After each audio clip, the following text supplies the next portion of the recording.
My eyes crawl to a table.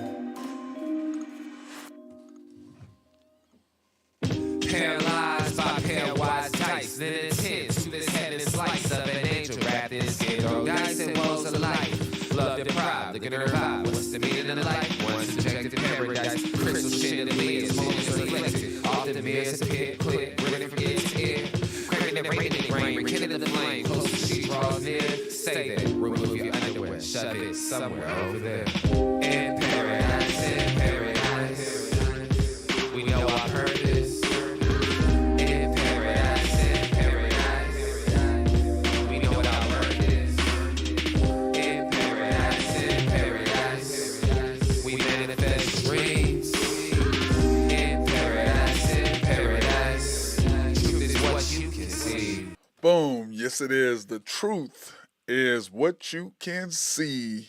And what I see is cloudy skies, a nice cool temperature, some lovely, well, it was raining too much. So today I'm stayed at the house instead of going to my normal Tuesday at Georgia's Happy Hog. I don't really take the equipment out when it's raining or has the possibility around. I don't take my equipment out in the weather. So today we're stayed at the house in my office watching or taking care of the show today. So that being said, man, watched the game last night. We were texting between myself, Drew Hinthorn of Husker Drew picks, High Stick Harry, uh, Ben Dillman, and Nathan Taylor, in between, texting back and forth with the game last night. And then, of course, Aaron Rodgers goes down, which I'm just kind of going, eh.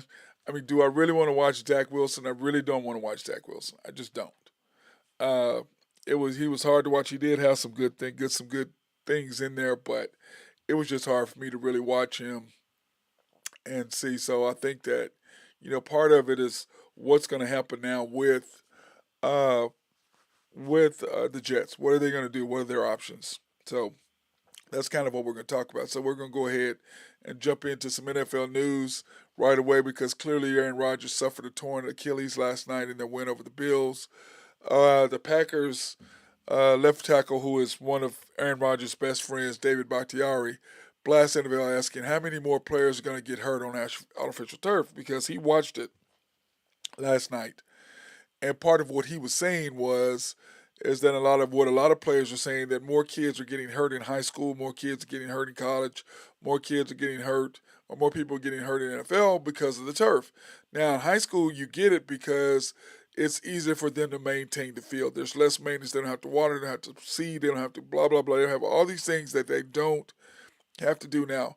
Artificial turf now is way better than what artificial turf was back in the day when it was that hard concrete underneath. It was thin. Those fields were terrible. But it's become leaps and bounds. But at the same time, players get caught. The turf is not giving just like our grass is. So a lot of players in the NFL gripe because of that one simple thing because they're saying, dude, here you are, guys are getting hurt left and right, but the NFL is just determined that they're not going to change anything. They're not going to change the fields because for them, maintenance-wise, especially with the indoor facilities, they're just not going to do anything different. And I understand why they do the NFL, the dome simply because, like in a place like Minnesota back in the day, the fans they had to suffer for the cold. Well, did they? Hell yeah, they did. They didn't care. When they had the Purple People Eaters, it was an outdoor stadium, and it was still packed. People still came. The Chiefs, it's sub-degree weather. People still come. They still show up. You look at the Cincinnati Bengals, the Pittsburgh Steelers. Those fields are all outdoors. The Cleveland Browns, they're all outdoors. And if it's cold, if it's raining, if it's snowing or whatever, people are going to come. Now, granted, you're not going to get a Super Bowl because Super Bowls are only in warm weather places like in Miami or in Arizona or Florida, Arizona, or California. I mean, that's because they want nice weather. They don't want the weather determining the outcome of the game. So that's why a lot of teams, like the Indianapolis Colts, they have indoor facilities simply because they want Super Bowls on and on and on. Dallas Cowboys, they can do both. Now it doesn't get that cold in Texas, but or snow. I mean, you very rarely, but the fact of the matter is that you can do more and make more money with a domed or indoor stadium than you can like in Atlanta. Why the hell do you have an indoor facility in Atlanta? Atlanta doesn't. I mean, it gets cold every now, but come on, man, it's not really that bad. But what do they want? They want concerts. They want NCAA Final Fours. It's about making money. It's about bringing money into the economy. So I get all that, but on the other side, if you're an outdoor stadium, why do you have outdoor turf? You're the NFL. Why do you have turf? I mean, you got grounds crews. You saving money, so you're going to hurt your players by saving money. Now the question is for MetLife or for the Giants and the Jets: is Aaron Rodgers' injury worth the money that you save by not having grass? Now, granted, if the weather's bad, grass turf is better than grass, no question. But hell, back in the day, they were playing when the stadiums were two-way. They were baseball and football. Remember that they used to play in Yankee Stadium. They used to play for the Baltimore Orioles where the Orioles played. I mean, back in the day, that's what they did. So guess what? They played anyway. Remember, they had games where the Cubs play in Wrigley Field. Now, granted, it's old school and they want to make it nicer and all this, but, so what? I mean, it wasn't that bad. It was like, okay, play through the elements. But, once again, NFL is trying to make it more fan friendly. They're trying to make it more where everybody can enjoy it. They want fans as comfortable as possible. They don't want all this other stuff. Whereas players are like, look, forget all that. I'd rather play in mud than play on and have a chance to tear my knee up or tear my Achilles. I'd rather play. The chances of me are far less of me getting hurt that way. So that's kind of how they look at it. So Bakhtiari is not happy, and I feel sorry for the Jets fans because, I mean, but at the same time, when, Aaron Rodgers got hit on one time, excuse me, the right tackle tried to cut block the defensive end. Aaron Rodgers didn't get rid of the ball. Aaron Rodgers got hit. Aaron Rodgers got hurt. Left tackle tried to low cut the guy. And what happened? Chop block him. And what happened? He jumped over him. Aaron Rodgers didn't get rid of the ball. Clearly, both linemen, both tackles were like, okay, we're going to cut the guy so that Aaron can get rid of the ball. And Aaron didn't get rid of the ball because the Bills, there was coverage. And he didn't want to go there. So he ended up getting hit. So a lot of that is both ways. Don't just blame the offensive line because clearly if they're cutting him, there's a reason why they were cutting him to keep the guy because Aaron Rodgers was supposed to throw the ball. That being said, the Chiefs defensive tackle Chris Jones agreed to a one-year deal worth up to $25 million with incentives, and I'm just like, okay, $25 million. Why wouldn't you sign for the 2-year, $54 million deal? Guaranteed money, and I don't. Plus, you get where you're at now. I don't understand. Plus, you've lost $3 million. I and I don't. I don't get his agents. I didn't get the whole thing from the very beginning.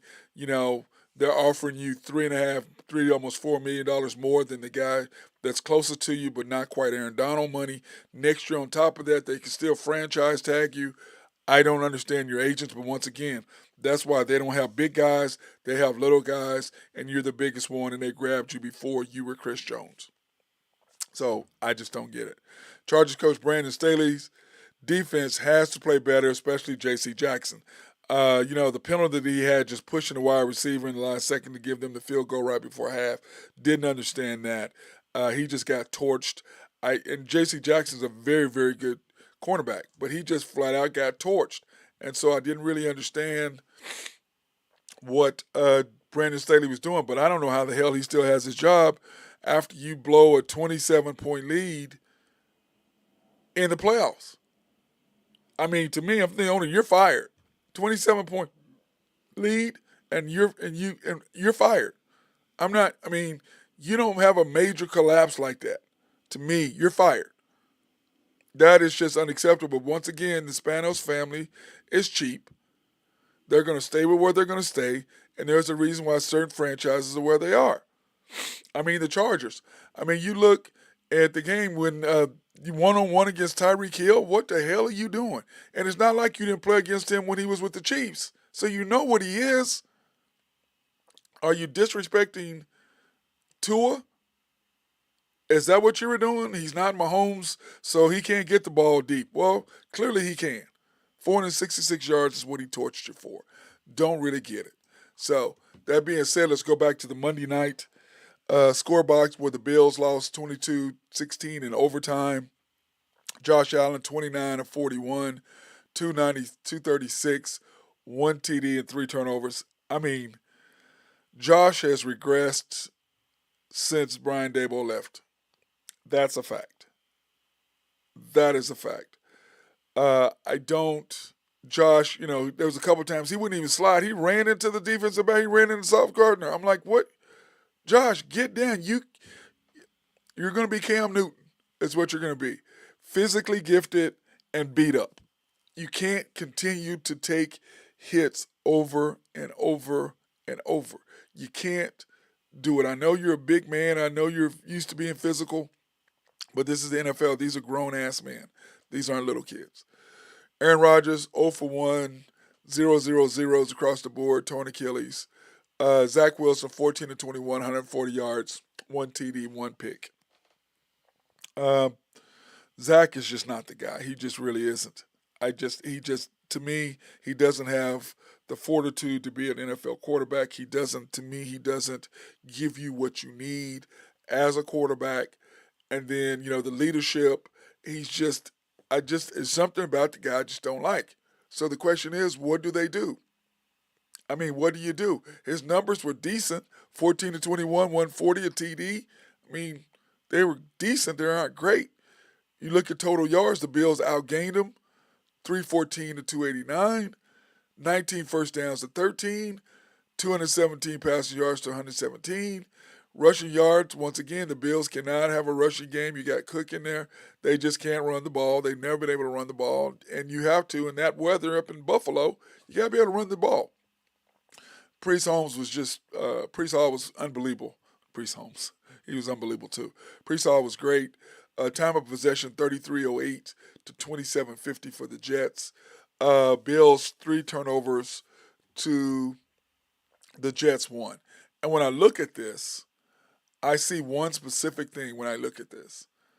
Josh Allen, you have to take care of the ball. You can't force the ball to Stephon Diggs. And Stephon Diggs is one, no, this, I'm the number one guy, blah, blah, blah. And everybody knows that. So they know Josh is going to try to force it to him. And Stephon Diggs' selfishness is going to cost the Bills. Now, it's just one game. So it's not like you got to sit there and go, oh, well, what's going to happen? It's just one game for the Bills. I mean, it's really one game. But my concern more is for the Jets than it is the Bills. When I look at the Bills and Josh can right the ship. He's smart enough. The question is, will he? The Jets, on the other hand, you've got one of the top 5 defenses in the NFL. They're just loaded. But if you have to go deal with 3 turnovers and a punt return in OT to win games, you're not going to win very many. You're just not. And I believe you got to rely on Zach Wilson to win games. You're not going to unless he changes who he's been for the last 3 years. I don't see it. Hopefully, if he'd have sat under Aaron Rodgers longer, he probably wouldn't have been able to be that guy. But I don't think the time was long enough, and I think his little ego was pissed off the fact that they brought Aaron Rodgers in. I think his little feelers got hurt, and then he turned around, and now he's back to being who he is because I'm the man. Now what you going to do? You got to ride with me. No, I don't have to ride with you. I can get rid of you. I can go to someone else. And I think that's what they're going to have to do. They're going to have to go get somebody else. They're just going to have to. And when you look at, here's the Jets' schedule. Their over-under was 9.5. Now, they got the win at the Bills. Now you have at the Cowboys. Now your defense is going to make plays. Dak turns the ball over, so they might be able to stay in the game because of that. But you're not going to be able to do anything against their defense. And I think Zach Wilson, Dak can make more plays than Zach. So I think the Cowboys win that game. So that's an L. At the Patriots, you can't beat for whatever reason the Patriots on. I don't get that. They owned them for whatever reason. Should have beat them last year. Just unbelievable. So that's an L. They're at home, but in fact, I'm going to give them. They're not going to win. They're not going to win. Chiefs loss at the Broncos. They're not going to move the ball. They're not going to do well. That's 4. Eagles, that's 5 losses. At the Giants, that's 6 losses. At the Chargers at home, that's 7 losses. The Raiders at the Raiders, that's 8 losses. Bills, 9 losses. Dolphins, 10 losses. I did this. Well, hold on. Let me go back and do that. Okay, Cowboys loss. Patriots win. Chiefs loss. Broncos L. Eagles L. Giants W. Chargers L. Raiders win. Bills L. Dolphins L. Falcons L. Texans win. Dolphins L. Commanders win. At the Browns, I'm going to say L, and then I think they'll beat the Patriots at least once. If not, okay, they'll lose at the Browns and win at the Patriots. Or Patriots, so that's their 11. I got them going 7-11. Really, it should be 12. The more that I look at it, I just don't know how they're going to win 7 games. And the question is, do you fire Robert Saleh after the game or after the season because of what happened? And I don't think so.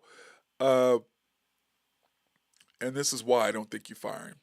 One, Robert Saleh has changed the culture in New York.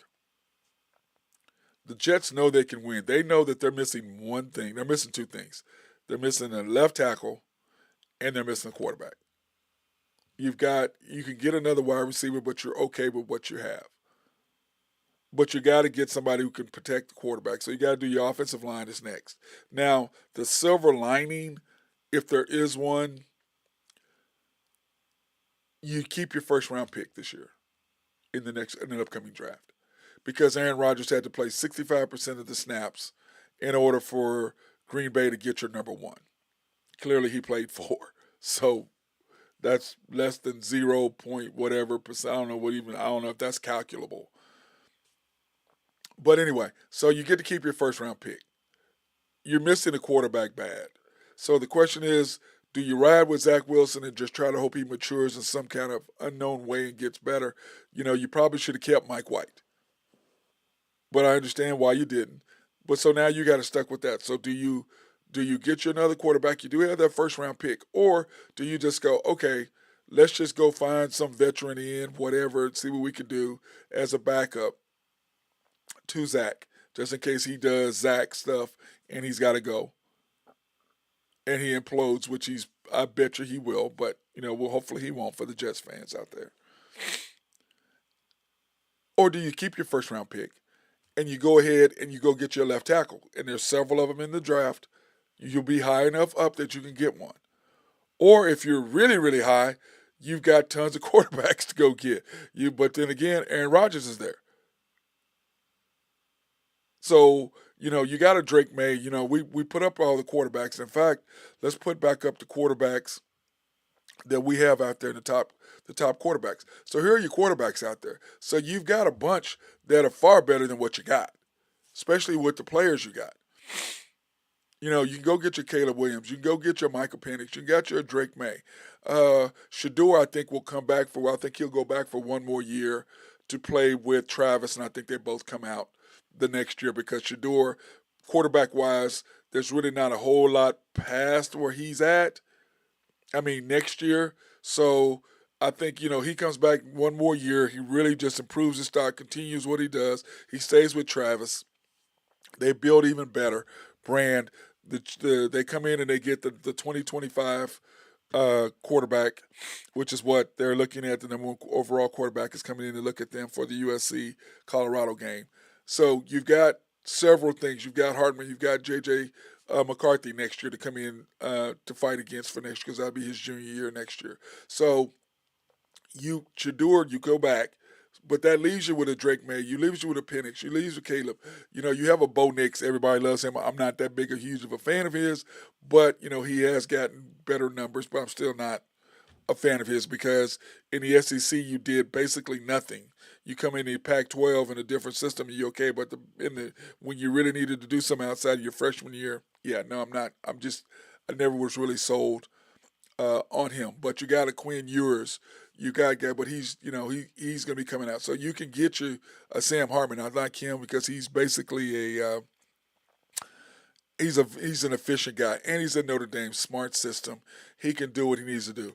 Plummer, I think he's just a typical Georgia average quarterback to me. Yeah, I'm out on him 100%. But you've got the Cam Rising, which is I love me some Cam Rising, but Cam is hurt. He's going to come back, and I think he'll be fine. But because they're bringing him around slowly, so you've got Caleb, you've got Penix, you've got Cam Rising, you've got Drake May, you've got Darman, you got some guys coming out this year. So to me, Shador, you go back in, you go back for next year. But so the Jets do have options at quarterback that are younger guys who I think are far better than what you got. But if Aaron Rodgers does come back after 30 at 39, what does that mean? Now for me, I've torn my Achilles, both of them. So I know what the hell it's. I know, people speculate about what the injury is. I tore one in my 30s, tore one in my 40s. I know what the rehab is. You can come back. Okay, I played basketball, I think, for 4 more years in my 40s before I retired, uh, and I was fine. I was still able to dunk the basketball. Now, I couldn't jump up and touch the top of the square anymore, but I could still dunk the basketball. I could still get over the rim. I could still two-hand dunk. So there are options. There are available. He can come back.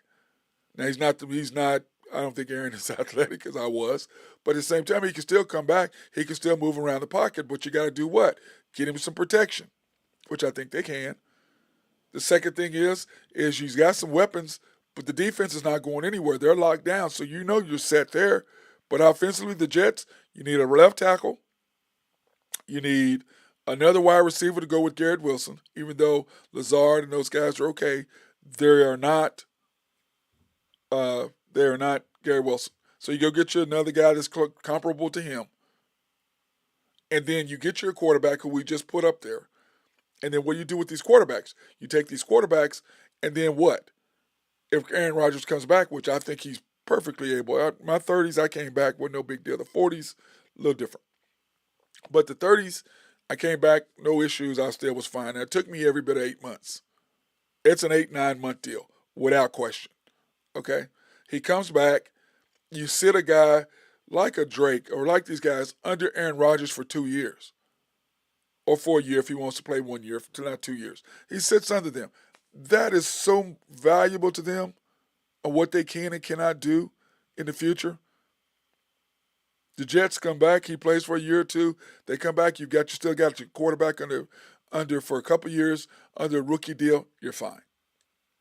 So those are the Jets' options of what I feel like they're capable of. They're able to do. They do have the options. They do have the ability to do that. But their schedule this year, brutal. I don't see them. I figured in their first 6 games they go 1-5, and then we go back and we can look at their schedule again, so you can follow uh, what I'm saying. Uh, so before this, I predicted that if they got 3-3, they would be good. But you look at those first 6 games. They beat the Bills. Now they got the Cowboys. They can't seem to beat the Patriots. They've got the Chiefs, at the Broncos, and the Eagles. So now I had predicted that if they went 3-3, they would be fantastic out of that group. 4-2, they would be set and ready, really flying. 5-1, it'd be over. But when you look at that, I just don't see them going more than 2-4. If they get 3-3, that's breaks. But I don't know who you're going to beat. I see them 2-4 at max on the schedule. I just don't know who the hell they're going to beat. I just don't. But I mean, it's the NFL, and anything can damn well happen. So, but I'm joined by my guy Nathan Taylor of YNB. What's up, bro? Hey man, what's going on, man? Just going over the Jets game last night and looking at their schedule and wondering if it's possible for them to do anything other than win one of their next 5 games. At the Dude, Jet, let at me the ask you this: Have you ever seen the air? Have you ever seen the air go out of the stadium like that? yes, Yes. Yeah. Oh man. When Dak Isn't that got crazy? hurt, I when mean, you Dak got got hurt against the Cowboys, yeah, when Dak got I hurt, mean, you got 9-11. You got Aaron Rodgers running out with the American flag, and then 3-4 plays into the game, it's season over. Doesn't that suck? yeah, oh yeah, that's what I was just talking about. I was just going over all of that and how the Jets they seem to be snake bitten, but yeah, I just went over what all the Jets their options are. I mean, I talked about the quarterbacks that are available. The beautiful thing is for the Jets, I mean, if you want to look at a beautiful thing, they still have their first round pick, the 2024 first round pick they still have. Good. Yeah, for sure. That's a silver lining because you need a left tackle. Oh, yeah. There's plenty in there, or you'll get your quarterback because there's a bunch of quarterbacks in Oh, there. dude, There's a if bunch of they them. could mess around and get Caleb Williams, Well, no, man. I don't know if you I don't know if you'd want Caleb, Well, but well, because what if you just mess around and get the number 1 overall pick? yes, you're not gonna And be mad, and who, I don't think Caleb would mind going to New York with that defense, and are you got you Garrett Wilson. are you trading that pick or are you drafting Caleb Williams? Oh, I draft Caleb Williams, and I sit him under Same. Aaron Rodgers. If Aaron Rodgers comes back, I sit him for a year. Hmm? Yep, that'd be a great person for him to Now learn. the thing about Aaron Actually, just Rodgers like Aaron is, Rodgers. well, you got to feel sorry for Aaron. Remember, he took a $35 million pay cut. He's only getting that's $50 million. He's not getting this year. That was guaranteed. Think If about it that. wasn't Aaron Rodgers, I'd feel bad for him. But I mean, That dude, I feel bad, but dude. he held the Packers hostage for so long, though, man. I know, but you still, Golly. but that being said, I feel sorry for him, Nathan. I mean, I'm sorry, dude. That's I don't ever want anybody to get hurt, but man, I'm telling you, that guy's set for life anyway. His kids are set for life. no. If he has any, he hadn't been married, so I don't know if he's gonna get married. Oh, yeah. Okay, so there you go. He's even more set for life. Yeah, so well. The problem is, what you gonna do with your money? You don't get along with your family, so I mean, where you gonna give your money away to your cat or dog or something? What you gonna do? He spends it on ayahuasca, man. I mean, Well, I'm sure he'll probably set up a foundation and have somebody run his foundation forever. That's probably what he'll do. Sure. But anyway, the Jets' options, I mean, they're unlimited. You've got a great defense. You've got a decent wide receiving core. Your offensive line has to be fixed. Your quarterback position has to be fixed. Other than that, you're decent. You're really good. Okay?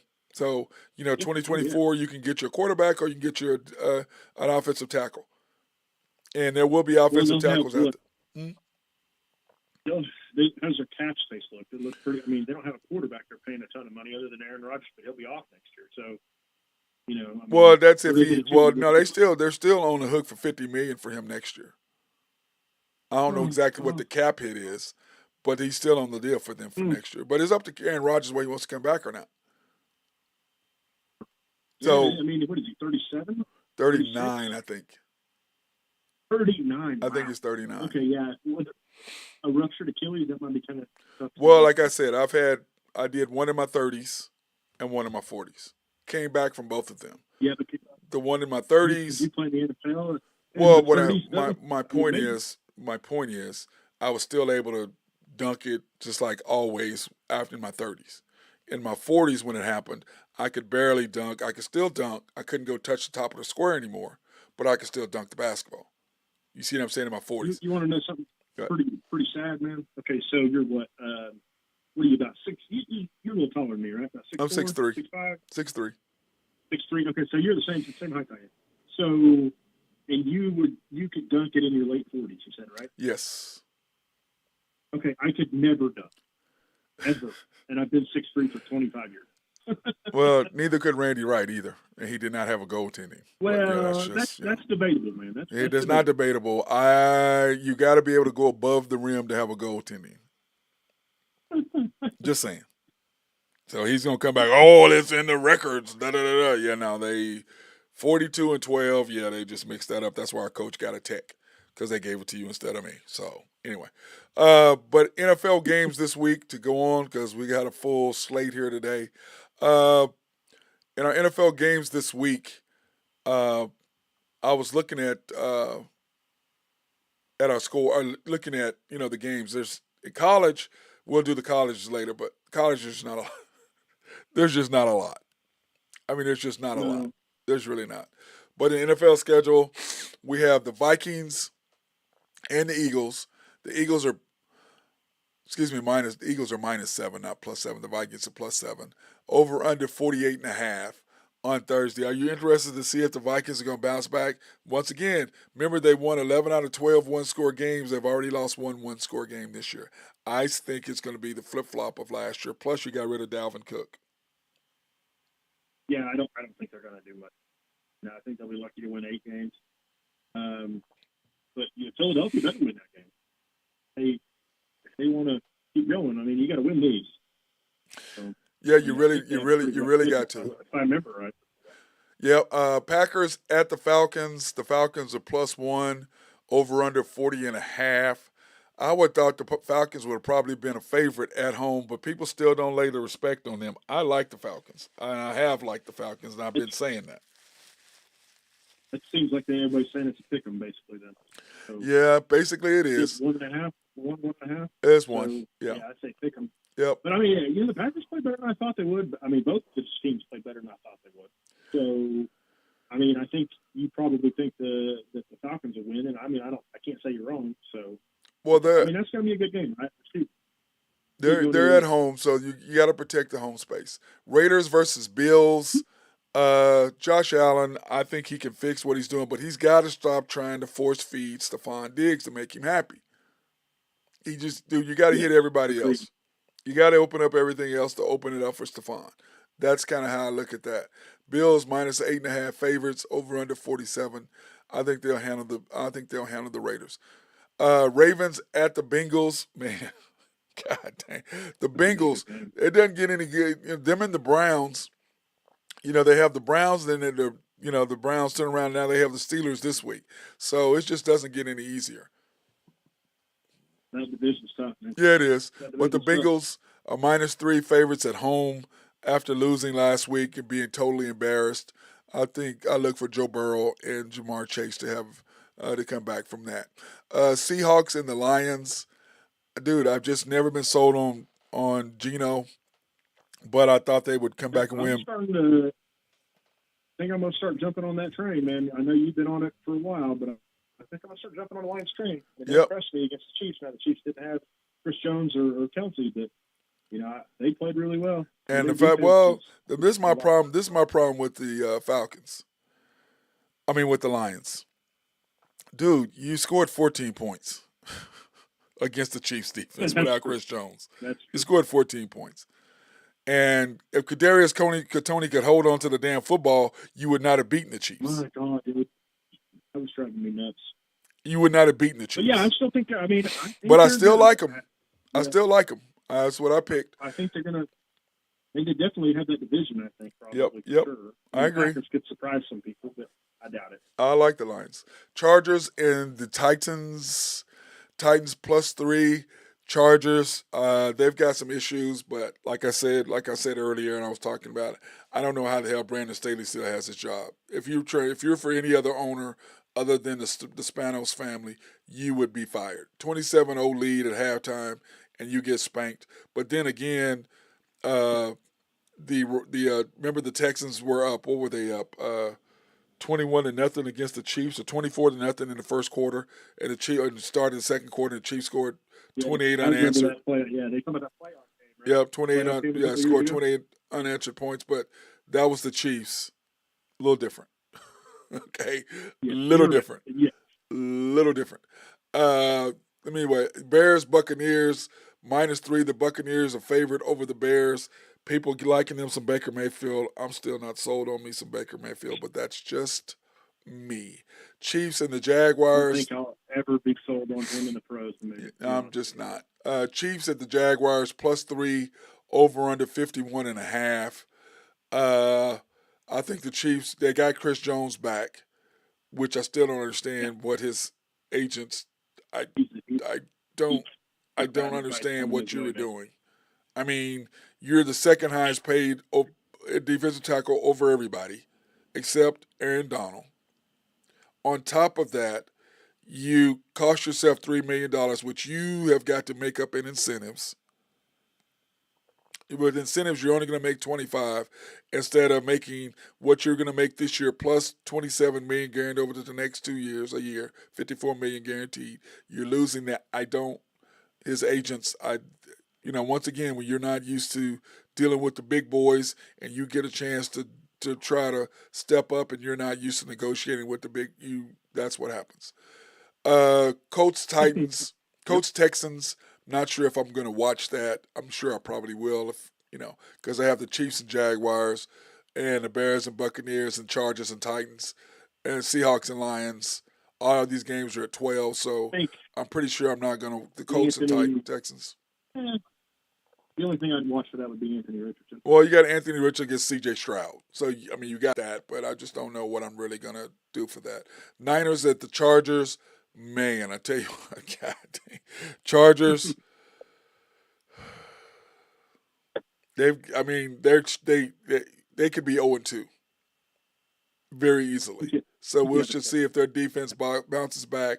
But like I was saying on top of that, dude, when they come back and score on you, and then Justin Herbert, you didn't read the blitz coming twice? I mean, really? How did you not see that? And if you did, he's got to step up. I'm not sure. I'm not necessarily sold on Justin Herbert, just not. Giants at the Cardinals. Cardinals are +4. That's all. I guess people aren't really sold on the Giants, are they? It's kind of like no, I'm not sold. Me either. That's not a good game. Me either. Then you got the Jets at the Cowboys. The Jets defense is going to beat up Dak. The Cowboys defense is going to beat up Zach. The difference is who's going to make the less mistakes. And I just don't. If Pollard can get off, I think they might have a decent chance.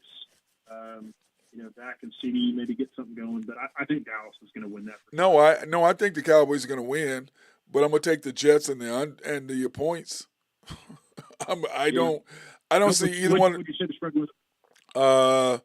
The Cowboys are 8.5, and if it's 41 is the over under. 41.5 is over under, and I'm like, I don't see either one of them scoring a bunch of points against that defense. But then again, the Bills, what was it, 22? So that was 22-16 was that 38? So I don't know if either one of these teams are going to score a bunch of points against I just don't know. We got to get our boy Drew Hinthorn of Husker Drew, or Herbie Husker, or whatever the hell you want to call his name, on to talk about that. The Commanders versus the Broncos. How's that a primetime game? I'll definitely be watching the Cowboys. Now I'll have that game on the side. I'll be flipping back and forth between those two. Dolphins and the Patriots. I think the Patriots are +2.5. That might be a pretty good game to watch. Yeah. I have them down here as -2.5, but the Patriots are not favored over the Dolphins. I don't really see that. That's a mess up. What do you make of them, of the Patriots picking up, who was that they got? The quarterback, where was he at a couple years ago? Who's that quarterback they picked up? Talking about Mac Jones? Or Bailey Zappi? No. They actually let Zappi go. They just picked up a guy. He was drafted a couple years ago. What was his name? Damn it. It's gonna drive me crazy. I don't know. I hate everything New England Patriots. I hate everything Boston. So I don't know. If you ask me anything about Boston, I don't have a clue. I don't know what they're. I'm a Laker fan and a Yankee fan, and I can't stand the fact that the Patriots cheated and Tom Brady got every freaking call. I'm so done with them. Anyway, let's move on. Who cares who they got? Saints versus. Just a second. Let me. It's somebody pretty. Well, look it up, Nathan. Well, look it up. That's what I'm doing. Hold on. Oh, it was Matt Corral. No, where was he at? Was he at Ole Miss? Ole Miss? Yes. You don't like him at all? No. I think he was very average. I think he was okay. No, I like Ramondre Stevenson. I like both of the running backs that they've got, because they've got two OU running backs. Oh, no, they got Ramondre Stevenson. That's the only running back they got. Don't they have, is it Montgomery? Isn't he the guy from Iowa State? Yeah, they have two, but I like Ramondre a lot. Liked him when he was at OU. So, dude, he was a beast, wasn't he? Yeah, liked him. Still like him. Saints at the Panthers. The Panthers +3. I think this. Do you like that game?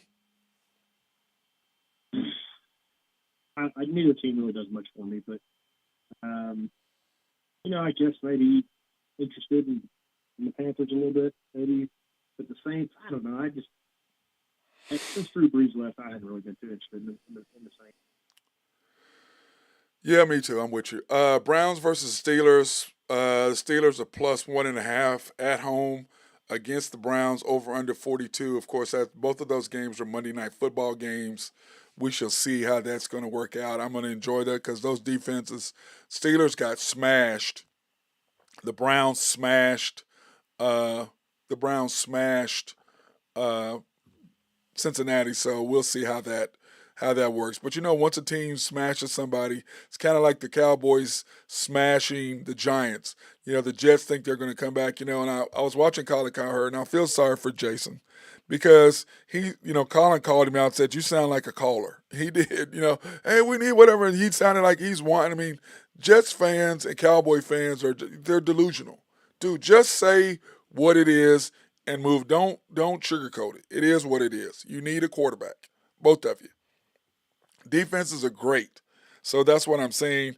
I don't have any confidence in Dak Prescott at all. And I have less in Zach Wilson. That's why I'm taking the Cowboys in that. So that being said, I want to take this opportunity to thank our sponsors, Collaborative Logic, keeping us up and running and moving. Got to get in and see those guys. Got to do that. I need to talk to Russell and say, what day can I slide in and drop my stuff off? Because whatever day that is, we'll be off the air on whatever day that is. So we may have, I don't know if I want to do it Thursday morning because Thursday night football, but Thursday might be our easiest day to. Definitely not Friday before Friday football comes up or Saturday weekend football. SRB, if you have any needs for any engineering, surveying, or planning, they love to be behind the scenes. Hit my guy Mark Long up, and he'll take care of you. Oak Grove Trucking and my guy Jose Fierro. Holler at our boy. He loves to move dirt, loves to move rocks. And if you know people who have construction companies, hey, hit the boy up if you need some guys to do some trucks to do road work. Nafco, love my guys Greg and Max Nafy for taking care of me like they always do in everything that I set up to do. Those guys are always behind me, supporting me. YNB, family owned and operated since 1912. The bank that makes things happen. Yes, they're an equal housing lender, member of the FDIC, proud sponsor for us to go out and support women, minority, and black-owned businesses, which we would normally be at Georgia's Happy Hog. It's Tuesday, but of course it was raining. It may rain again, and I do not get my equipment out. If there's participation, yeah, I'm out. I don't take my equipment out.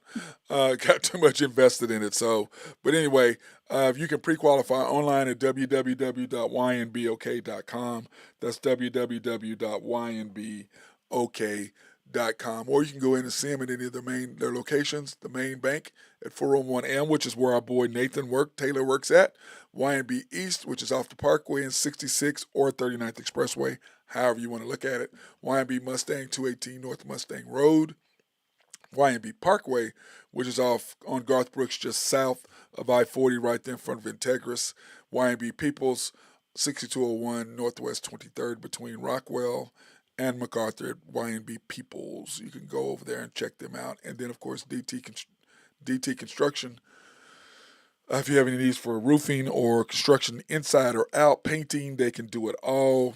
Driveway work, whatever. They can do gutters, whatever you need. They can do it all for you. Contact our guy Drew Hinthorn at 405-209-4051, 405-209-4051, DT Construction 2015 at Outlook. They're respectful, local, and loyal, which means Drew answers his damn phone if you call him. That's what basically what that means. So, when I look at the takeaways from this weekend and what's coming up for the Big 12 and what they've got coming on and the teams that we're adding to the Big 12, I like the outlook for what the Big 12 is, being the third conference. I think it's SEC, Big 10, us, ACC. I don't think Clemson and Florida State will stay. But I think, what did they have them through? Did you tell me it was like 2032 before they could move? 2030, yeah, 2032 or 2036, I think even. Before either one of them can move? Yeah, it's over. Yeah, it's over 10 years. I guarantee you. Or they don't. Well, OU wasn't leaving either, and they bought them out. There's a buyout. Yeah, but they only had like 3 years left or 2 years left, not 10 or 12. No, but you can still buy it out. There's a buyout. Okay. Yeah, but it's an ungodly amount. Well, that's what we need to look that up so we can answer that question tomorrow. We need to look up what the buyout is or you can do it while I'm talking. You can look up what the buyout is for Clemson and what the buyout is for Florida State for them to leave conferences. Because, I mean, to me, by adding what you added, you didn't really add anything, and I just don't see logistically. What was it? $300 million. Yeah, they're not going anywhere. They're not going anywhere. They're not going anywhere. They're screwed. And I feel sorry for both of them because, you're not going anywhere, but at the same time, Clemson is not Clemson anymore. Florida State is finally coming back to where Florida State used to be. But Clemson is not Clemson anymore. And then you didn't really add – you're not adding anything to your conference. You know what I'm saying? I messed up. It's not $300 million. Yeah, it's not $300. It's $120 million, but it's the contract rights are until 2036. Yeah, but that's $120 million now. That won't be in 3 years or 4 years. When they're probably looking at moving 2020, 8, 6 or 8 when they move up, because once the 12 teams comes in, the SEC will be getting more and more of those. The SEC is probably going to get what? Out of the 12, what are they going to get, 6? I would think, yeah. 6 is probably SEC. The Big 12, the Big 10 is probably going to get, the SEC, let's say they get 5. The Big 10 will probably get 3, 4. We'll get 4. That's 12. The Big 12 will, Notre Dame. the Big 12 will get 1. The ACC will get 1. Get Notre Dame? Do what? I think the Big 10 will get Notre Dame, you think? Well, the problem is Notre Dame just signed another contract with NBC. They don't need anybody. Well, football. They're in a contract with the ACC right now, aren't as they? long as they're in the ACC, but the thing is this: as long as Notre Dame wins, and as long as they can still play Michigan and USC, and they still have big names on their schedule, they're still going to be able. Now, if those teams cut them out, that will force Notre Dame into going to a conference. And I see them going to the Big Ten, which makes the most sense because you're right there. You're in Indiana. I mean, you know what I'm saying? You're right there. It makes no sense to go anywhere else. That's kind of how I look at it. But I don't see Notre Dame doing anything for a few years. But let's say the SEC, to make it fair, you're going to get at-large teams, you're going to probably get 2. Let's say there's 2 to make it fair. So that gives you 10. So the SEC gets 4. Let's say or 5. The Big 12, the Big 10 gets 3. That's 8. The Big 12 gets 1. The ACC gets 1. That's 10. And then you're 2 at large. Do you like those numbers, or you think it should be different? Don't the little guys get 1 automatic to go to 12, right? That's what I'm saying. Big 12 and ACC gets 1 each. The Big 10 is probably going to get 2 or 3. Okay, you're going to get, let's say you get 2 automatically. Let's give them 2. Let's give them Ohio State and Michigan for sure. But remember, SC is going there. So that's why I said that's why I gave them 3. That's why. They'll have 3. That's what I'm saying. That's why I gave them 3. And then I gave the SEC 5 because you've got, you got Georgia, you got OU, you got LSU, you got Texas, and you've got, And you got Alabama or whoever else, Florida, whoever else comes up. So that gives you 5 right there from them. Sometimes 6. Maybe. Sometimes 6. But but I'm saying on average, what they're going to do is they're going to give them a minimum, to me, minimum of 4, maximum of 5. That's kind of like, you can't really go past that because then it gets a little complicated because you still you're going to 12 to put other teams in there. So you want 2 Cinderella teams, they're going to get their brains beat out. You still got to get those other 2 teams in there. And then you got the ACC and the SEC and the Big 12 with one each, and occasionally those are going to have two. You know what I'm saying? Occasionally you're going to have two Yeah. coming from one or the other conference. And then you go 4 with the SEC, you go 3 with the Big 10, that's 7, and then you go 2 from one and 1 from the other, that gives you the 10, and then the 2 at-large bids. To me, that's fair all the time. But the SEC should get a minimum of 4, possibly when they're really good 5. Then the Big 10, depending on what they do, they get a minimum of 3, and then, depending on what, or get a minimum of 2, and then go from there. So that's kind of how I break down how that's working. So, but in Big 12 schedule this weekend.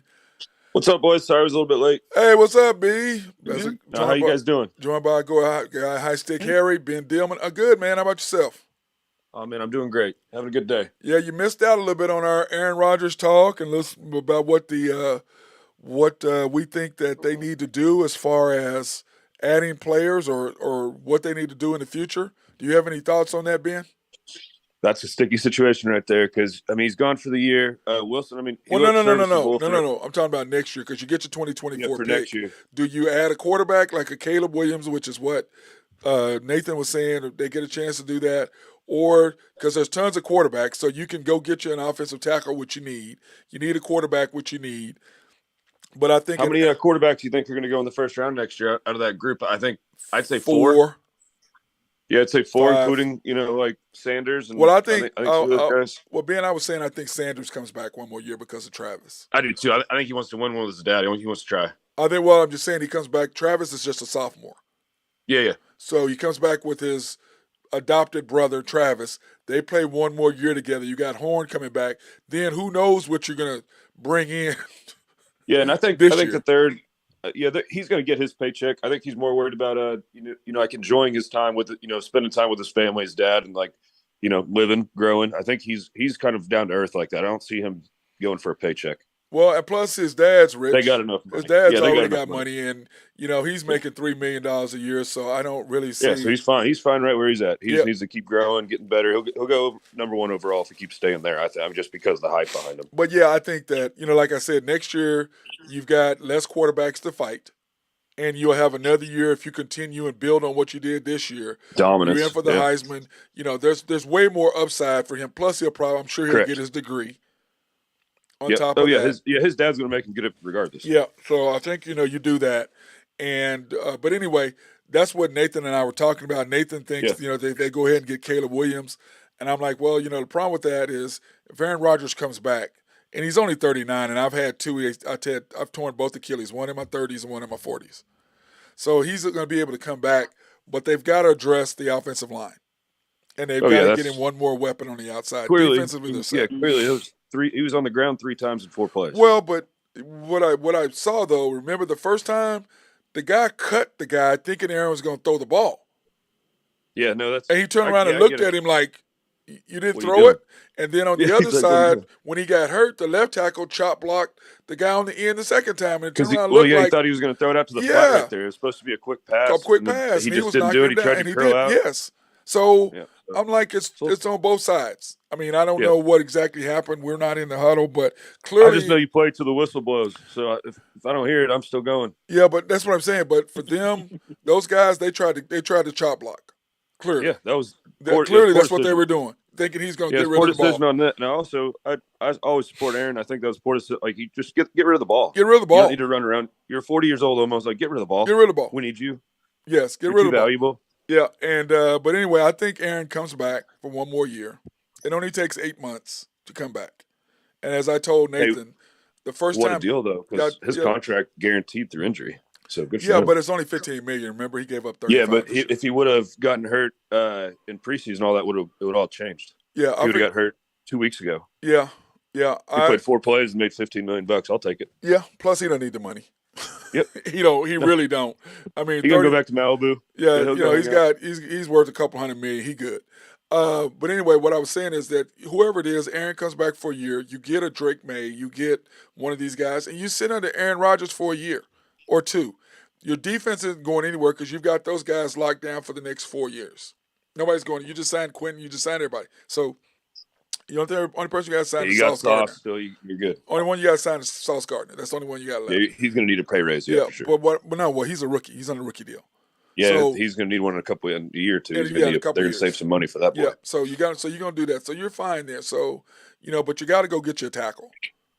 And you got to upgrade your offensive line. Those are two things that you need to do as far as that's concerned. So yeah, but to be honest, too, Zach Wilson might learn a crap ton underneath Aaron. I mean, he didn't look bad last night by any means. He didn't look great, but he didn't look bad. 14 to 21, 120. Not bad. I'll take it. And a W. Well, but like I said earlier when I was doing. Josh Allen played horrible. Well, yeah, that's what I said earlier, Nathan. I was saying in Ben, I said when I opened the show, I was like, this is the problem. If you've got to have 3 turnovers and win in overtime on a punt return, that was awesome. That guy almost didn't make the team. I know that. I don't know if you watch Hard Knocks. I know that, but Ben, if that's what you've got to do to win, you're in trouble. Oh yeah, that's not good. That's not going to win games. Because you're in trouble. So you're in trouble. And when I did the schedule, you've got the Bills. That's your one. To go back through it. I apologize. No, it's fine. The Bills, that's a win. So now we're talking about the first 6 games. Now you're at the Cowboys, which Nathan and I both talking. I give the Cowboys a slight edge simply because why? I barely trust Dak, but I trust him more than I do Zach Wilson. Right? Do we not? That might be an under game right there. Yeah, let me see. Defense, Cowboys defense. Yeah, it's like 40, 45, 42. Hold on, I'm going to pull it up here. Cowboys, Jets. Cowboys are 8.5-point favorite, over under 41. I don't see either team scoring 40 points. No, I don't. I hardly see either team scoring over like 17. Max. Max. Might be an under. Might have to nail that one. Yeah. Bring the hammer. Yeah. And then 8.5. Cowboys are 8.5-point favorites. That's a weird line. I just don't see that. I really don't, Ben. I don't see it. But anyway, the next game they have the Patriots, so that's an L to me. Yeah. Okay, then they have the Patriots at home. That'll be a tough game. If they had Rodgers, I'd like the Jets, but without him, I don't know how Zach Wilson can go against Bill. Remember he got sent home after the last time they played. Remember? Yeah, I know. He's going to see more go. He's on the go. He got sent home. Remember? He got sent home. So long. He got sent home. He got sent home to mom and dad. That's what he did. What do you think, Nathan? Oh man. Yeah. L. Yeah, I think so. Chiefs at home. L. Now they got Chris Jones back, and they'll have Travis back. Yep. Broncos. That might be a win. I don't know. That'll be. That's what I said. That's a toss-up. I said that same thing. I said that could be a winner. And the Eagles at home. They got a chance if Jalen plays like he did last week. Well, the whole thing with that is, they're losing. I think to me, the Broncos and the Eagles, they're going to win one, lose one. I don't know. They'll go 1-1 there. They're going to do 1-1 there. At the Giants, that should be a W. Yeah, we'll see. That Giants team might wake up a little bit. Yeah, but that defense, they're going to. I mean, he's going to get manhandled. They didn't get a chance to run Saquon. He only had 12 carries or something for 50 yards. They couldn't get the ball rolling. They were already behind by too much to get him the ball. So that's part of their game plan. So we'll see. Play from the lead, not from behind. Correct. Then they have the Chargers. I think Herbert's great. So I like the Chargers there. Nathan? Yeah, I like the Chargers as well. Yeah, I don't think Herbert's great, but he dude, you got to know the blitz. I think they'll be good. I think they'll be. But you got to know that the blitz is coming. If you can't recognize the Dolphins blitzed you twice, you got to go score. And you don't have any particular. You got an empty backfield. Knowing that call some protection in. Call some protection in, bro. You double tight ends. Do something. You got to do something. Okay, at the Raiders. That'll win. Actually, the Raiders. I like Carl. I think he looked good. I like him, Ben. You called that out that you liked him. Yeah, I know. At the Raiders. Yeah. What is it? What do they call it? Like the Death Star? What's that? Yeah, something like that. Star, yeah, I like that all black stadium. It's clean, and it's a Sunday night game. Ooh, yeah. So I'm gonna take the Raiders on that one probably. Nathan. Yeah, I think I'm going with the Raiders on that one too. And then they're at the Bills. Bills are going to get their revenge. Yeah, and yeah, it's at the Bills. Then they play Sunday at the Bills, and then around Friday, and play the Dolphins on Thanksgiving weekend. Is that the Black Friday? Yep. Dolphins will win that one. I think Dolphins win that one. Yeah, I don't. They've got to be able to score, and I just don't know if they can. I just don't know. Well, it depends on what their quarterback is. Falcons at home. That'll be an interesting game. I know you love that Falcons squad. I like the Falcons. That'll be a good one because, I mean, I like the Falcons offense. I don't like their defense, and I like the Jets defense. I don't like their offense as much right now. So that'll be a good game. That'll be kind of a toss-up. I'll give them like a 1-1. I mean, they'll beat the Texans the next week. Well, the difference is the Falcons can run the ball. Yeah. So that kind of negates the defensive rush a little bit. Man, look out for that team in like a year and a half, 2 years. You know, they're going to be making pushes for like, conference championships. I really do think. I agree. Then they have the Texans at home. They'll win that one. They'll win that one easy. At the Dolphins. Ugh. They'll lose that one. Commanders at home on Christmas Eve. I'll give them a win there. Yeah, I give them a win there too. At the Browns. That's another toss-up. That Browns D looked good. With their offense. Deshaun looked okay. Dude, that 2 years off, you're missing a year, 2 years. He's not the same guy right now. He's just not. No, and then the Patriots at the Patriots for the last game. Oh man, I think their Patriots are going to get them. Yep. I'll give them one. I'll give them 1-1 with the Pats. I'll give them 1-1 with the Pats. So if I give them a win there, I'll get the one over there. If not, I'll give them an L here. Just keep it up. Over under was 9.5. Not happening. Yeah, I've got them 7-11. And that was that before the Rodgers injury? Yes. Yeah. See, I think I had them at a winning record. I know that. I think I got them right around 7, maybe even 6 wins. It's going to be bad. Yeah, I think I originally had them at 10-7 is what I originally had them at. Yeah, yep. And then I mean, man, I just that defense is going to steal a game or two. Yeah, they're going to steal some. I agree. They're so good. They're going to steal 1 or 2. And they already got one. The offense is going to lose 1 or 2. And they already got one, so that's a help. Yeah. So I'm with you, bub. Yeah, I already got one, so that's a help right there. Of course, in the Big 12, here are the standings as of today, or after Monday. Here are the standings: BYU 2-0, Cincinnati. This is just an alphabetical order, so there's no. I don't want people to get mad and go, "Oh, why don't you have OU up there?" This is alphabetical order: B, C, K. It's an alphabetical order, so don't get mad. BYU 2-0, Cincinnati 2-0, KU 2-0, K-State 2-0, OU 2-0, O State 2-0, Texas 2-0, UCF 2-0. And the thing is that we kind of like BYU's quarterback. We love Cincinnati's defense. We love KU. Mm-hmm. We love KU and K-State's quarterbacks. Agreed, Nathan? Mm-hmm. You agree with that thus far? We're not sure about OU's quarterback. I'm not. You never can tell with that defense. I don't care what day it is. You can't tell on that defense until we see it. Yep. I got to see. I need some proof. I'm not sure about their quarterback. OSU, I have no idea what the hell they're doing at quarterback. 0. 3 guys. You're playing 3. I could see OSU at 8 wins. I could see them at 2 wins or 4 wins. I guess. Well, they got 2 wins already. Yeah, I know. I was going to say I guess 4. But I mean, they could go over in the conference. I mean, yeah. Really, because they really could. Yeah, well, I think next week we're going to because to me, after your first 3 games, you kind of know what you're. Yeah, week 4 I think is whenever the division starts. Yeah, that's what I really want to know where you go. So after next week, we're going to really go. Okay, here's everybody's schedule. Okay, and each day we're going to go to here's the 2 schedule. Here's who's playing who, and we're going to break down their schedule and see what we really think they're going to be. Texas. Yeah, Texas 2-0. Yeah, their quarterback. We like Quinn Ewers. We like the whole squad. Yes. We like them. Like offensive line. Top to bottom. UCF, same thing. Agreed. We like all them. Athletes. Houston, I don't know what the hell to think of them. I mean, they've got weapons everywhere, but they mentally, it doesn't seem like Dana is Holgerson is. Yep.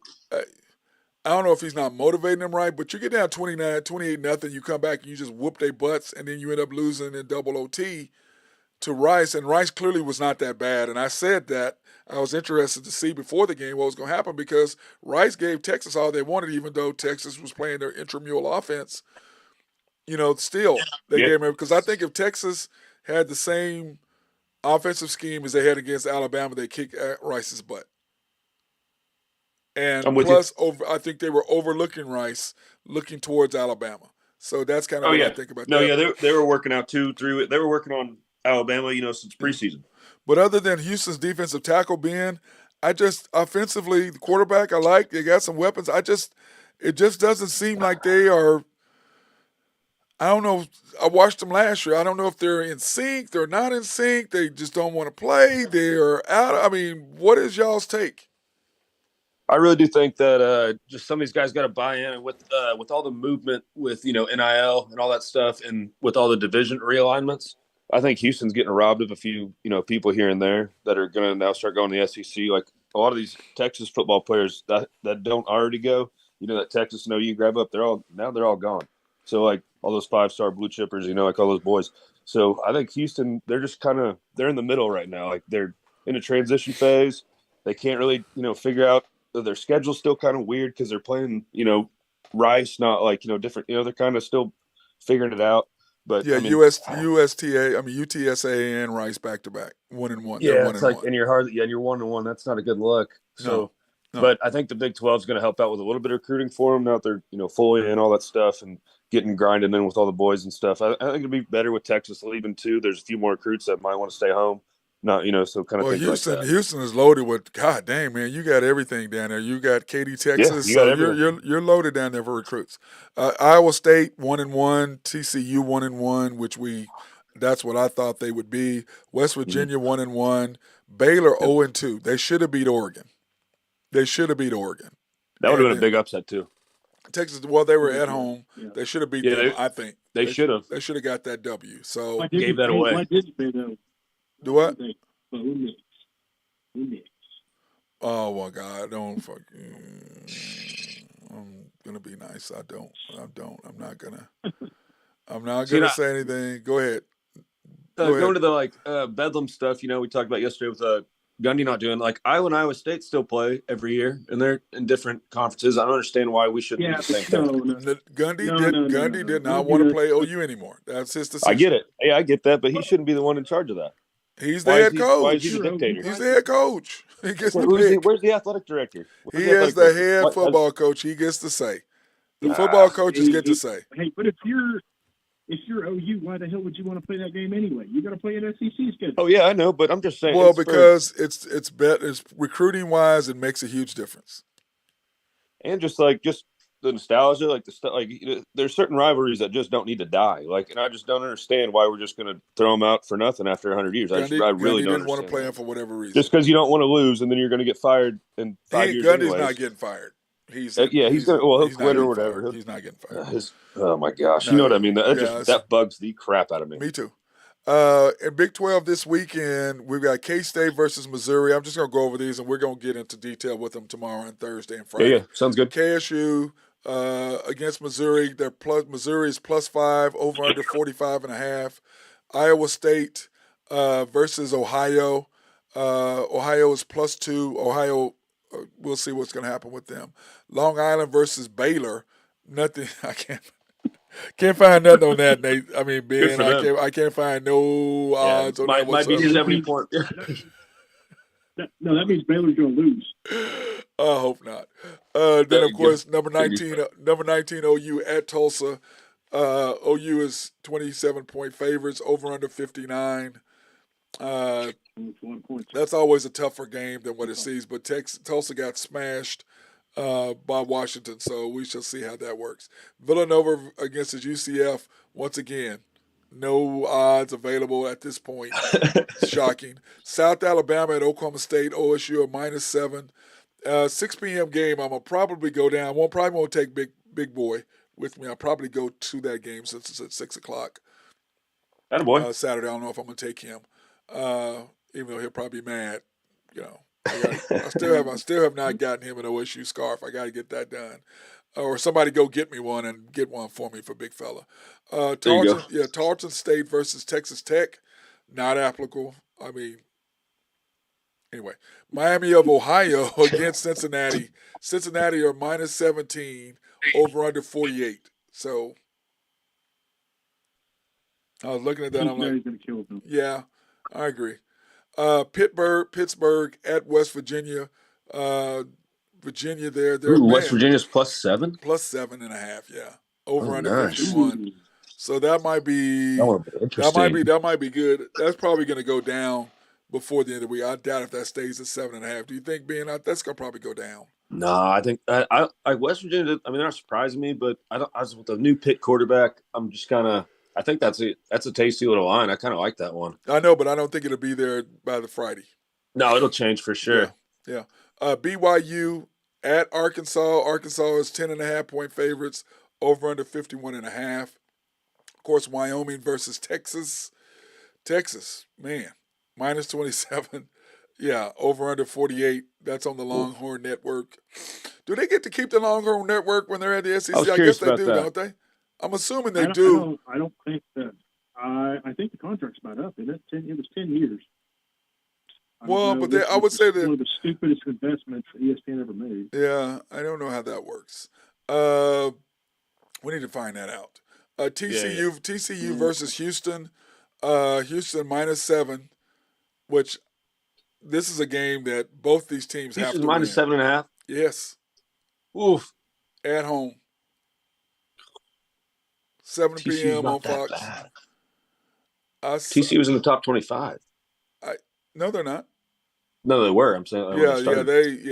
Yeah. I know they've blown it, but I'm saying I mean, Houston. They have a couple, like you said.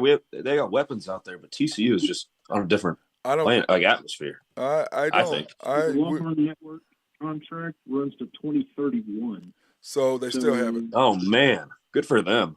So what? I guess who is the FCC's TV deal? Is it ESPN? Yes. Okay, so I would imagine Texas would probably keep that. I would think that what it would be is when they're not on national TV. That's the only time they're on the Longhorn Network anyway. Yeah, like how you have to buy the OU games when they're like the first one. It's the same. Or whatever. Like that. So I think that's what that is. So if they're not going to be on, they can go ahead and still have the Longhorn Network. But anyway, TCU Houston, that's a huge game for both of these teams. Not only Texas bragging rights, plus Houston's already 0-1 again, or 1-1 against Texas teams. So they've got a huge win here. They've got to get a W.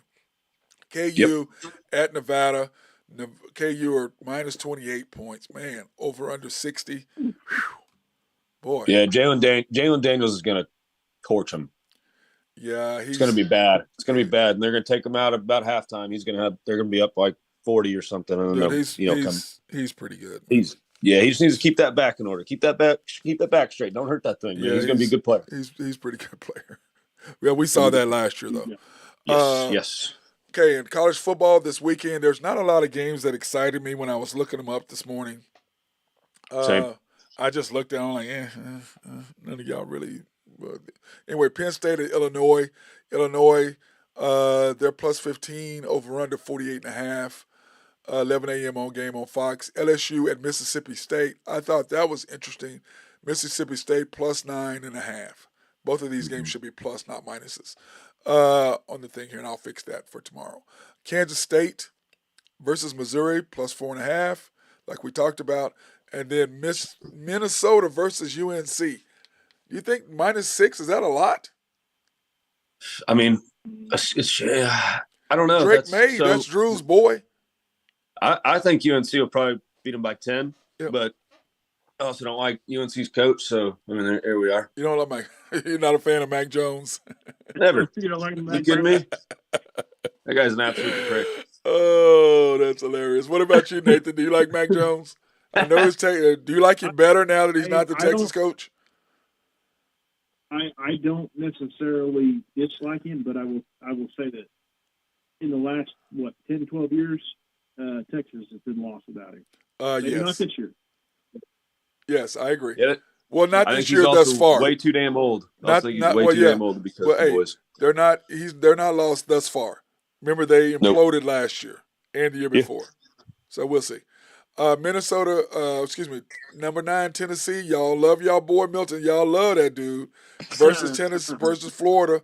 Florida +7 over under 57. I'm gonna watch that game. Hey, let me throw something right quick. Yeah. Mac Brown is only 1 year older than Nick Saban. Yeah.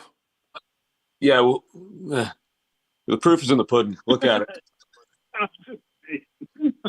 Yeah, but Nick Saban is slow. But Nick Saban is slipping. It's slowly He is. That kid in the Little League World Series lied about his age for a long time. I'm sure they did the same thing. Wow. Hey, bro, that's hard. That's hard. Then, of course, closing out the night, Colorado State versus number 18 CU. The Buffs -23.5 over under 59. This is what's crazy. I'm not sure how they're going to do this, but Fox is there for the second week in a row. Yeah. The third week in a row. That's gotta suck. The third week in a row for the deal, and then which is crazy. Then game ESPN day is They there, play what? and game day's there. Yeah, don't they? In the next couple of weeks, don't they play USC and who's the other team they play? They play Oregon. They play Oregon next week. Oregon. Yeah, and then USC the week after, right? I think they play UC. Yeah, I think they do. I don't know if it's So they have somebody in between. Yeah, I got it right here. They got somebody Colorado in between. State. Yeah, Colorado State. Then they got Oregon. Then they got USC, Arizona State, Stanford, UCLA, Oregon State. Now they play Arizona. at Oregon though, and then USC at home. It's at Oregon. At Oregon. Yeah, they play USC at home, which correct.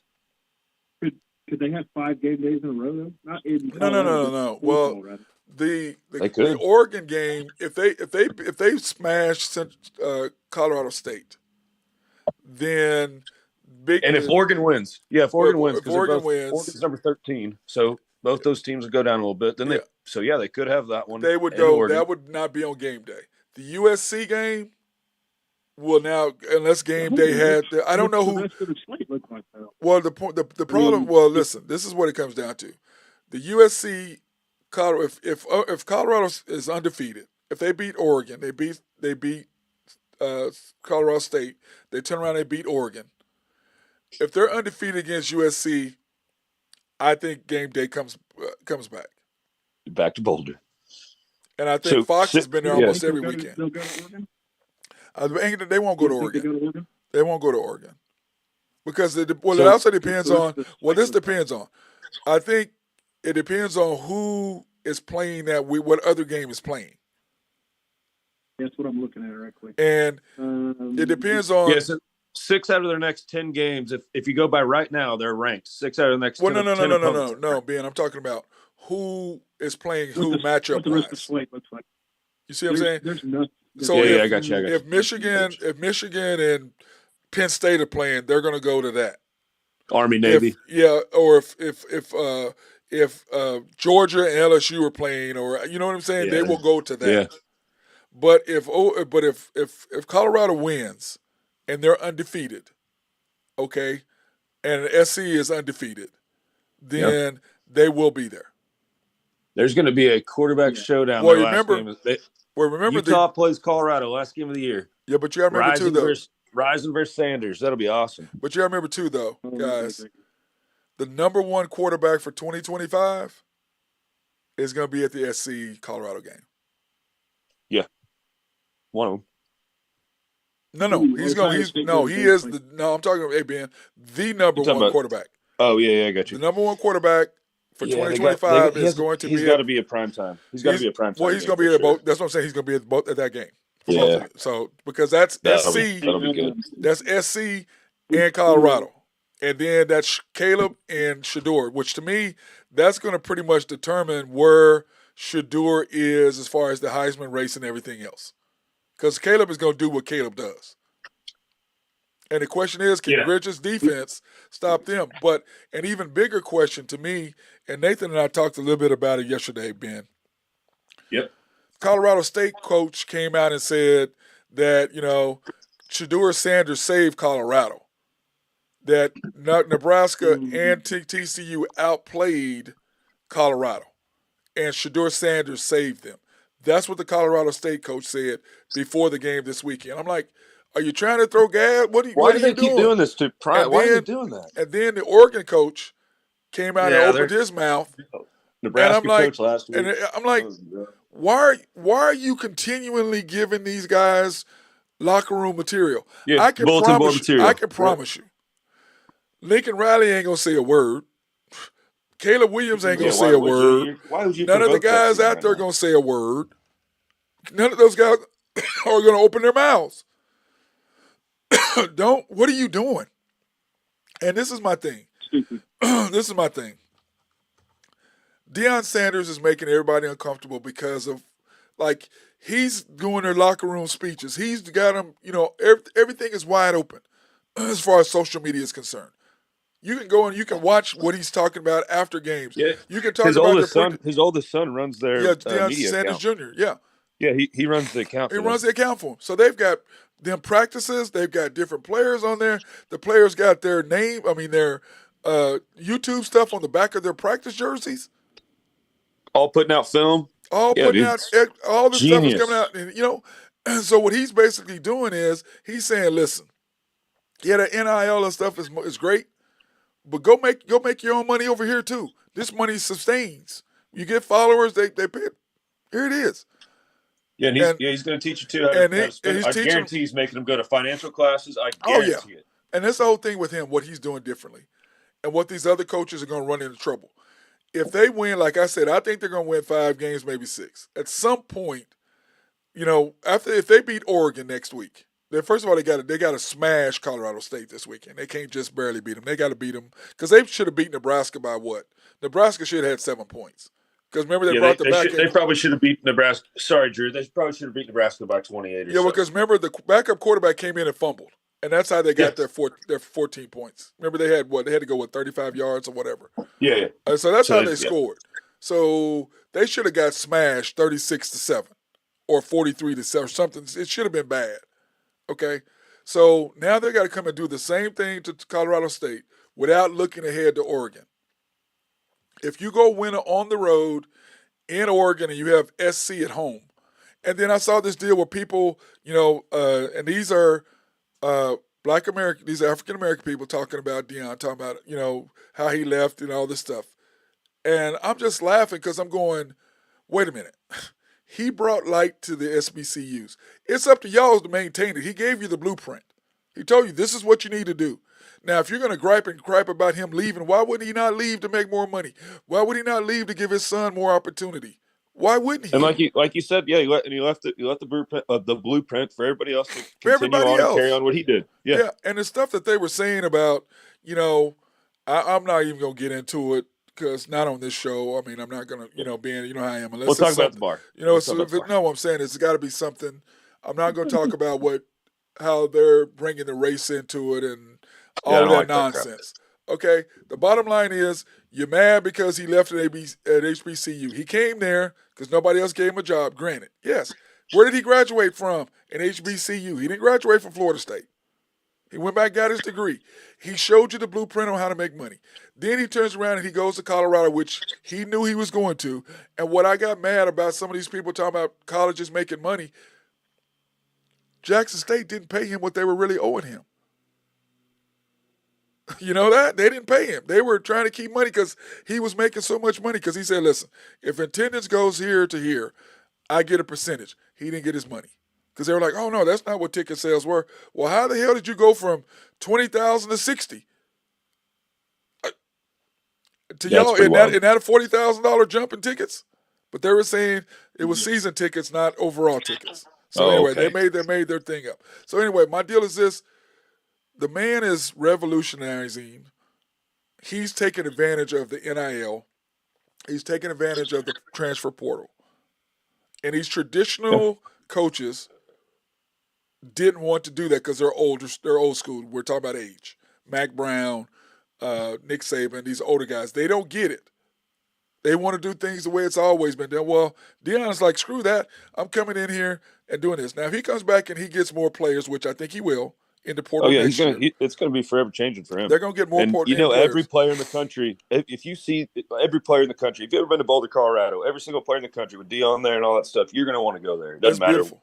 You'll at least put your name in the hat. And he's putting and they mad because last year all the stars were in Jackson State. Now they're not. Yeah, exactly. Well, now they're in Boulder. And I'm like, he left Jackson State in a good position. Yeah, but you know what? And Nathan, I was saying this, and Ben, I was saying this too. I was like, okay, Stephen A. Smith is his boy. Michael Irvin is his boy. Shannon Sharp is his boy. These are his boys. Yeah, they're going to go wherever the hell he's at. If he was in Oregon, they're going to Oregon. Yeah. Those are his boys. You know what I'm saying? That's what even knew. Like he's on Pat McAfee all the time too. Yeah. Pat's on ESPN now. It's like all these guys. Yeah, like he's all. Hey, those are my boys. He comes on. He don't even like Skip because of what Skip said back in the day. Because of what Skip said in the day, accusing Troy Aikman of being gay. Okay, he went off on Skip.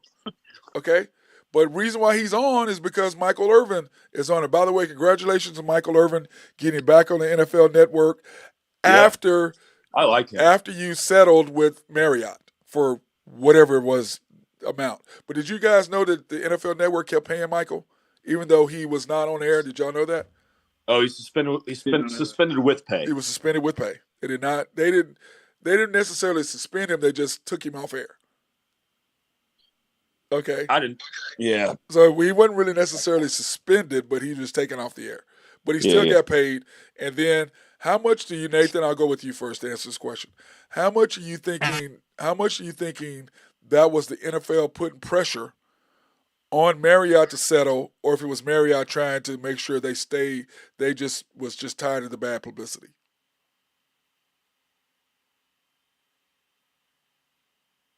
I think probably the second one. I think they just got tired of the bad publicity and they settled with it. I mean, probably a combination of a little bit of both, to be honest with you. Well, there was $100 million settlement. So what, you being a financial guy, how much of that do you think it was they had to pay him to settle? No, it wasn't all of it. He probably wanted more, but I think it's probably 80% maybe. No, I don't think they paid him that much. I don't know. I don't think they paid him that much. But anyway, go ahead. So you think 80 million of the 100? Yeah, probably. I mean, I think that because it had to be significant enough for him to go away.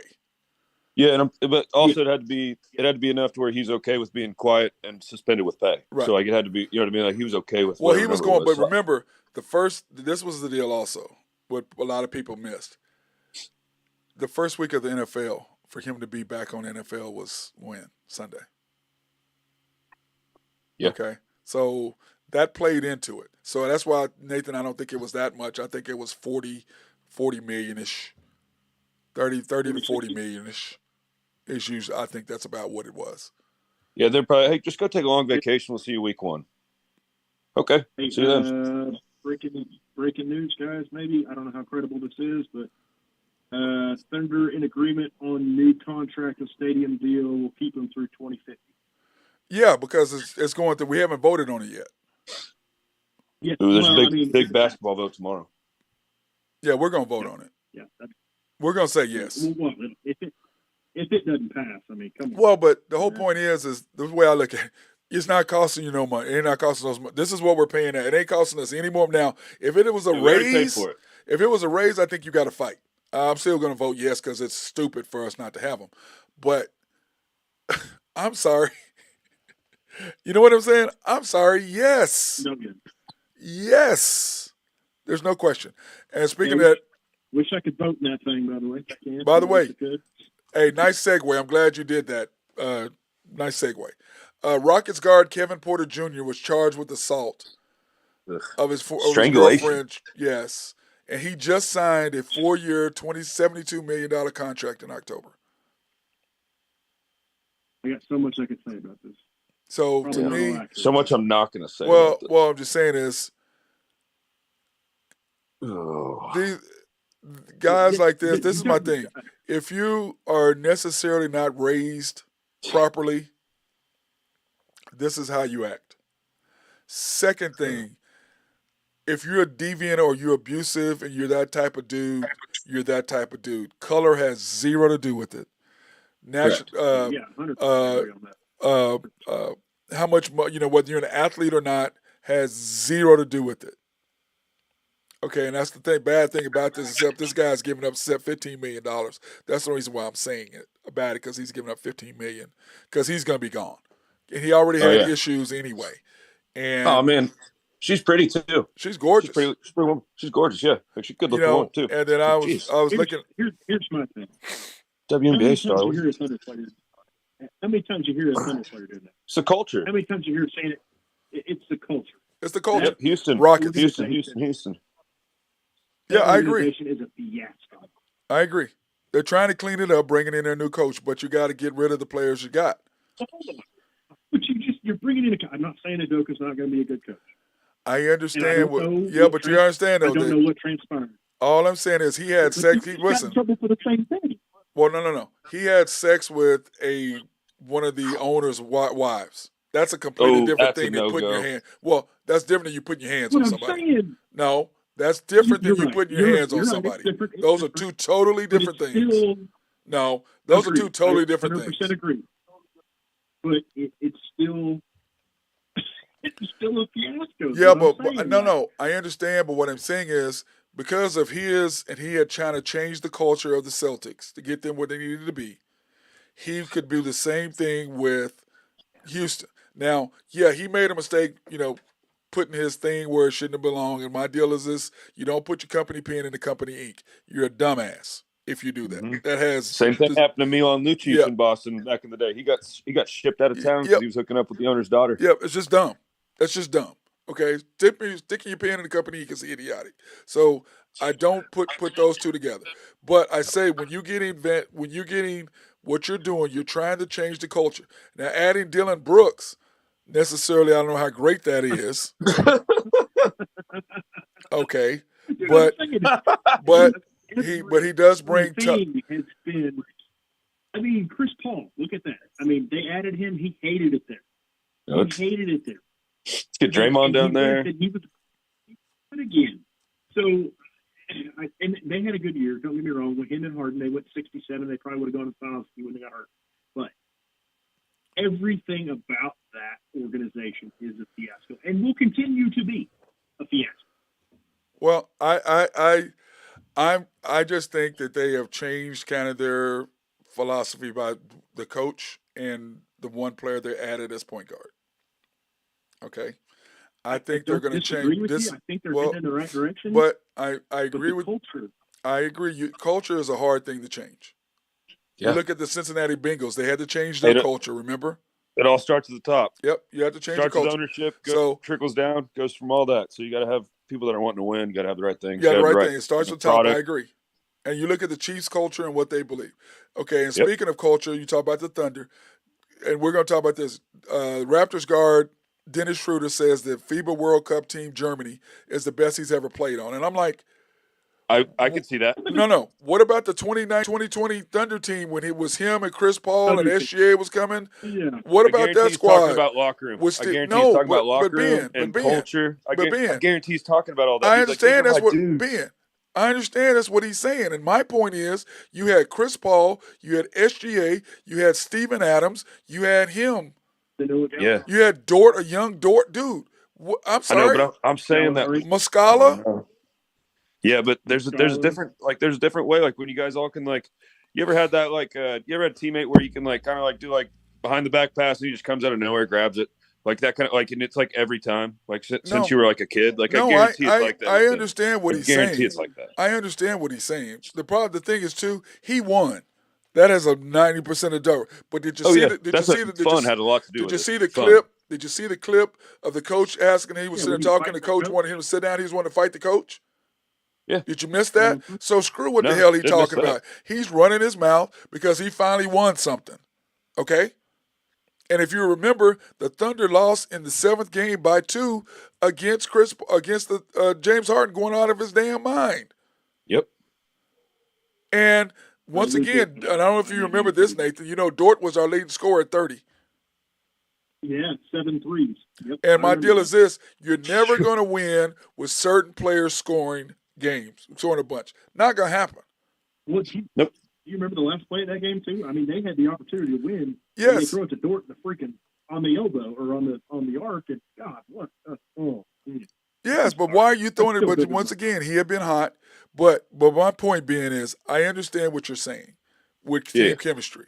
But when you'd you rather play with your countrymen than just it's totally different. Like, you know, but like I said, you had Chris Paul, you had SGA, you had Steven Adams, you had him, you had Gallinari, you had Dort. You have to look at it this way too. He wasn't the star of that team. He was the star of this team, so that's why he loved it so much. Yes, agreed. Which is fine. That's cool. Agreed. But everybody likes being the hero every once in a while. But I understand that. But I'm like, to say this is the best team you ever played on, you saying it because you won. I feel like that might have been taken out of context. You said it because you won. Best. You said it because you won. Oh no, he said it was the best team chemistry. It was the best. And I'm like, really? Yeah. That Thunder team. I mean, we're in the bubble. We were playing. We played pretty well. We were one win away from getting to the semifinals. Nobody wanted to play us in the bubble. They were scared. We were young, hungry. Nobody wanted to play us. Here's the Germany roster: Isaac Bonga, Mayota Lowe, Niels Gippy, Johannes something, Franz Wagner, Daniel Tice, Mo Wagner, Dennis Schroeder, Justice Falat, Giannis Beeman, Andres. It's like Ben just said. It's because he was the best player on the team and they won. And it's his countryman. Yeah, it's his countryman. But he don't live in Germany. He lives in America. I know, but still, he lives in America. I mean, like Embiid could play for us, or he could play for France. He can pick. I get it. All I know is next year, if we talked about adding the players who should be there. Yeah. I'm sorry, off the team you got Halliburton, Ant-Man, Jerry Jackson, and Mikal Bridges. Rest of those guys they ain't gonna win nothing. Rest of them got to if we can get those 5 guys you had yesterday, LeBron was talking about, get like Booker, and maybe if we can convince Embiid to play. I mean, we can dominate if we really wanted to. Everybody just got to buy in. That's but that's the deal. The good thing about what just happened is that America's now like, oh yeah, because when it's like now it's out there. Okay, so now the guys are like, okay, look, y'all ain't taking an Olympic medal too. You know what I mean? Y'all ain't taking that too.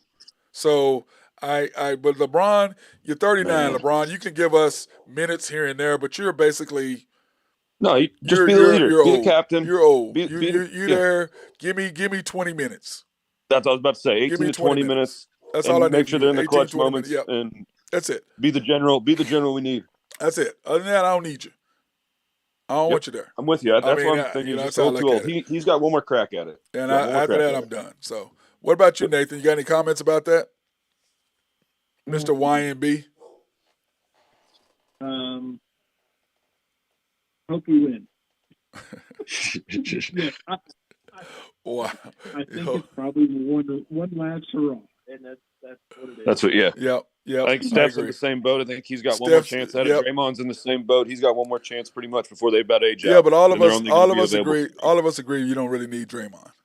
Yep. No. Yeah. We agree on that. I think his attitude, the way he plays over there in that style ball, I don't know if it'll work. Did you see the vote that's coming up tomorrow in the NBA? No. They're doing restrictions on restrictions on minutes. So apparently if you have if the NBA deems your player a star, you can't sit more than one unless it's it has to be approved by the NBA. So team I got it right here. So someone who has made an all-star or all-NBA team in any of the 3 previous seasons cannot be sat. You can only sit one at a time. So that's the rule on that. And these are the teams that say that again. Say that again. Okay. So it's someone who. So NBA's definition of a star with a thing on it: someone who's made the All-Star or All NBA teams in any of the 3 previous seasons. Okay. So if you have multiple of those, you can't sit more than one at a time. SGA. That's the vote tomorrow. Yeah, that's the vote tomorrow. By we can sit SGA if we only have one. Vote by. I think it's the owners, right? Yeah, so it's all owners. So we got Celtics. These are all the teams with multiple that can't sit more than one player at a time, especially with they were talking about with the in-season tournament coming up and all that stuff. Okay. They need people on there. So they got the Celtics. Yeah, they got Lakers. the Celtics, 76ers, Warriors, Clippers, Lakers, Suns, Kings, Grizzlies, Bulls, Cavs, Bucks, Hawks, Heat, T-Wolves, Mavs. None of those that's you can't why sit Kyrie. You can't sit both of them. Can't well, do it unless they're hurt. that's why they added All-Star. Yep. That's why they added exactly. All-Star in there. Yep. I think it's a good rule. I think that's a great rule. We need butts in the seats. People are like, we've talked about it many times. Everybody's talked about it. People pay a lot of money for these tickets, and if you're not going to play and you're making $50 million, I don't want to support you. Yeah. Well, like I've always said, if you're playing on the road and you're playing one time against a team and you're only coming to Oklahoma City once, or you're only going to San Antonio once, or wherever. Yeah. If you're only playing that city one time, then, dude, you owe it to that little kid to go to the damn game. Okay, if you're only playing 15 minutes. But what I'm saying is, if you're only playing one time, because you're playing 41 home games. Correct. Now, that being said, what they don't realize is that these parents are planning Christmas to go to a game in February, and that's the game you're going to miss. I plan out going to Boston Bruins games like 6 months out. Yeah, like when they release tickets, I'm already buying them. It's like, so you have no choice. But yes, I paid to see Kobe Bryant 4 times. Saw Kobe Bryant 4 times. Paid to see LeBron. I got to see him all in playoffs. Go ahead. You got to see LeBron. You got to see Kobe. What? I mean, LeBron. What? I got to see Kobe 4 times out of 4. I saw LeBron 0 out of 5. Right. He doesn't play in Oklahoma City, bro. That's bad. He doesn't play in Oklahoma City. Yeah. He doesn't even fly here sometimes. I tell people he don't play. I've watched LeBron in how many years? 19 years. So he's played in Oklahoma City a minimum of, let's say, 25 times. Probably with the playoffs and everything, let's say 30 times. I may have seen him 6. Yeah, I've seen him once. So it's because I saw, you know what I'm saying? When he was at Cleveland, he never played here. No. Never played here. And remember, they played here twice when he was with the Heat in the finals. So that was twice. Then I saw him one time against KD.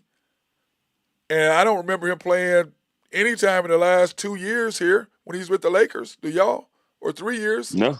Nope. Not at all. Not even one time. He does not play here. Or Anthony Davis. So, I'm not a fan. But yeah, no, I mean, I love Pop. I respect him. But, man, do I want to just ask him for a couple $100? This rule, what they did is going to pass. Yeah, no, it's going to pass. Votes tomorrow, so we'll see. Yeah, it's going to pass, 100%. And then, of course, Herbie Husker. I need to change that to Herbie Husker instead of Husker Drew picks. I need to change to Herbie Husker. I like that. The way that sounds, I like Herbie Husker. Or do y'all like Husker Drew picks? I like Herbie Husker. Yeah, I'm in on either. Hey, as long as I'll see you at the window, I'll take either. Well, at the window, he's got the Braves money line minus 125. Dodgers money line is minus 158. You got the White Sox in game 1 money line. Is that being played? Ben, will you look that up? Yeah, right now. Both those game ones will already be played, if not already finished. So let me check them real quick. Yeah, typed in. Let's see. What were the two that he had for the game ones? White Sox and Red Sox. The White Sox and Royals, their game 1 just started, top of the first, 0-0. Okay. Then he's got the Yankees beat the Red Sox 3-2.